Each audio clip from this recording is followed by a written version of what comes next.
fishing, South Holston River. Great fly fishing, trout, everything you would like to experience at the base of these Appalachian Mountains. Local flavor here in the Bristol area. You can get the latest NASCAR news, results, and highlights delivered straight to your inbox. Never miss a story or last lap pass by subscribing to the official NASCAR newsletter today. Visit NASCAR.com/newsletter.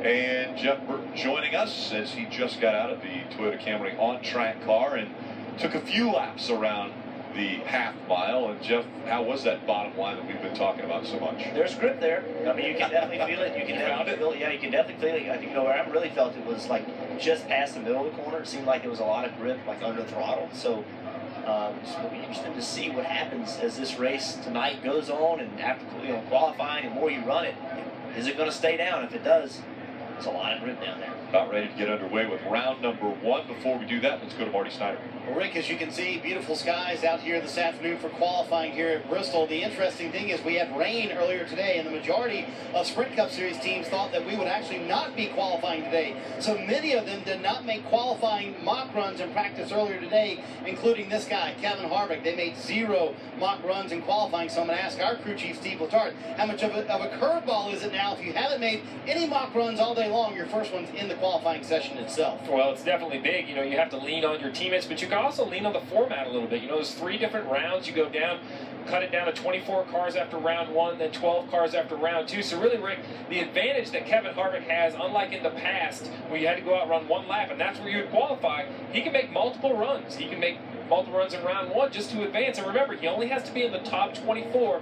That'll give him and his crew chief, Rodney Childers, a little bit of time to dissect their car and decide what they need to change. One of the things we just saw from Xfinity Series qualifying was that cars were picking up speed after they had been on the track maybe a time or 2. So could we expect the same thing out of the Sprint Cup Series? Well, Eric Jones just set a track record for the Xfinity cars in round 3. That was his 3rd time on the racetrack. So it just proves.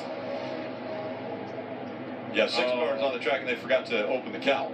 Yeah, that's what. So you seal that when weather's in the area, so no water will get in. It's something that can easily be forgotten, but lack of oxygen would definitely hurt the engine. So yeah, so you were mentioning Eric Jones. He continued to pick up speed every time on the racetrack. So I think that's going to make these knockout qualifying rounds even more exciting, because we're going to have to watch that multi line move as we continue through round 1. We call this group qualifying, but drivers don't want to be out there with other drivers. They'd like to have a clean lap out front. So they're going to try to space themselves out when they go out onto the track to get that prime lap. You want clean racetrack. You want to be able to see everything. You don't want any distractions. So the question is, how many laps do you want to run? You see Trevor Bayne, he essentially made 2 laps. Fastest lap being the 2nd lap, ran a 15:06.3. For reference, fast time in the first in practice was a 14:79. So we'll see. A lot of times the track doesn't pick up here. A lot of times it's a little slower than it was in practice. We'll see how it does today. But it wasn't for the first 2 series we've seen this week. Both the trucks and the Xfinity cars have found speed. So if that speed continues, I really think you need to be sub 15 seconds to feel great about your lap. But as you mentioned, that's kind of a guess. We'll have to just see what kind of grip these teams find. The one interesting thing, though, is we're starting to see a little bit of sunshine.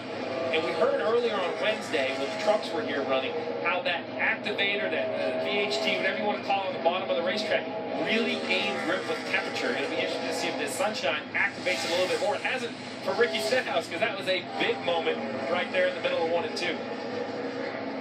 Ricky Stenhouse Jr. has the 2008 Xfinity Series paint scheme driven by Brian Clausen back there when he was running about 26 of the 30-plus race schedule. And Brian Clausen's name above the door as well.